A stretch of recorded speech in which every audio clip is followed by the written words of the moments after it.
네, 시작하겠습니다. 자, 먼저 그 색지 6장 통제 파트를 보세요. 자, 몇 년 전까지만 해도요, 시험 문제는 1절, 2절에서만 나왔었어요. 그러니까 여기서 말하는 몇 년 전, 한 4, 5년 전.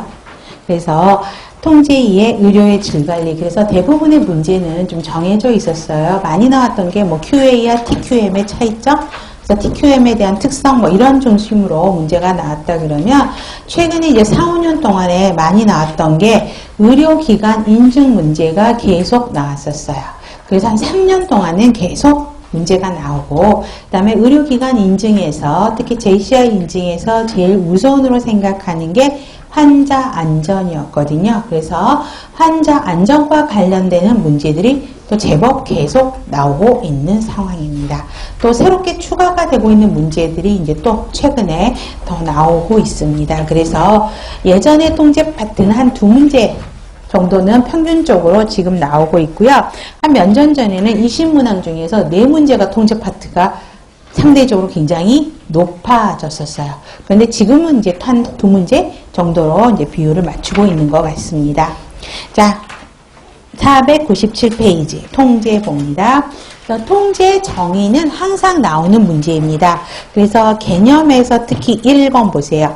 목적 달성을 위해서 하는, 그러니까 통제의 궁극적인 목표는 무엇인가? 그러면 조직의 목적 달성 위해서 한다, 이런 거 금방 아실 건데, 그 목적을 달성하기 위해서 구성원들이 같은 행동으로 같은 방향으로 가고 있는지 확인하는 과정이 통제인 거죠. 그래서 조직 구성원들이 제대로 행동하고 있는지 확인하는 시스템, 그 다음에 계획된 업무를 수행하고 있는가 여부를 하고 되고요.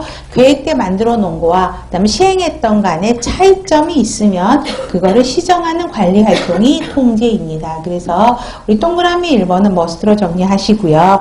두 번째에서 보시면 중요한 핵심 다음은 교정이라는 말이 들어가면 통제로 보시면 돼요. 그래서 교정적 행동을 적용하는 단계다 보시면 되겠고, 관리활동의 마지막 단계다, 이건 안 해오셔도 되겠죠. 기획, 조직, 인사, 지휘, 통제에서 마지막 단계입니다. 그 다음에 기능에서 첫 번째 1번이 보시면 이건 메리노 토미 학자가 이야기를 한 거예요. 그래서 사실 이건 순서예요. 통제 순서. 그래서 표준을 먼저 설정하고 업무 수행 측정을 하고 결과를 보고하고 차이가 있다면 교정 활동을 수행하는 게 통제입니다. 그래서 1번 기억하셔야 되겠고, 미리 설정된 계획과 표준에 맞추도록 업무 수행을 검토하고 평가 수행하는 것이 통제이죠. 그래서 결과를 토대로 피드백. 그래서 통제에는 항상 피드백이 들어간다는 것도 기억을 하셔야 됩니다. 그래서 통제에는 지속적인 평가가 항상 같이 포함된다는 것입니다. 자, 필요성은 기출문제 굉장히 높았고요. 지금은 이제 조금 주춤한 문제이긴 해요. 통제가 왜 필요하냐고요. 그러면 우리 조직 환경이 너무 빠르게 변하죠. 내일이 어떻게 변할지도 몰라요. 그렇기 때문에 불확실성 때문에 통제가 필요하고요. 조직 규모가 커졌어요. 그래서 다시 뒷페이지에 보면 조직 규모가 커지다 보니까 4번 보세요. 권한임이, 우리 권한임 공부했었죠. 조직 규모가 커지면 권한임이 돼야 조직이 잘 돌아간다 그랬었죠. 권한임이 늘어나고요. 조직이 커져. 그럼 직권화보다는 분권화가 가장 효과적이어야 되잖아요. 그래서 커지다 보니까 권한임도 커지고 분권화도 증대돼요. 근데 그로 인해서 나타나는 단점이 뭐예요? 너무나 권한임을 많이 하게 되면 통제하기가 어렵죠. 또 너무나 분권화하다 보면 서로 간의 협력이 안 되고 중앙에서 조정하기가 쉽지 않죠. 그래서 통제가 필요하다고요. 그래서 동그라미 2번과 4번을 같이 연결시키면 바로 이해가 되실 겁니다. 너무 크니까 구성원들의 행동이 달라질 수밖에 없다는 거죠. 조직의 목표와 같은 방향으로 구성원들이 행동을 해야 되는데 각자 다른 행동을 하고 있을 수 있다는 것입니다. 그래서 통제가 필요하고, 그 다음에 인간 능력의 한계요. 사람은 실수할 수 있어요. 사람이기 때문에. 그렇기 때문에 실수하지 않도록 통제가 필요하고요.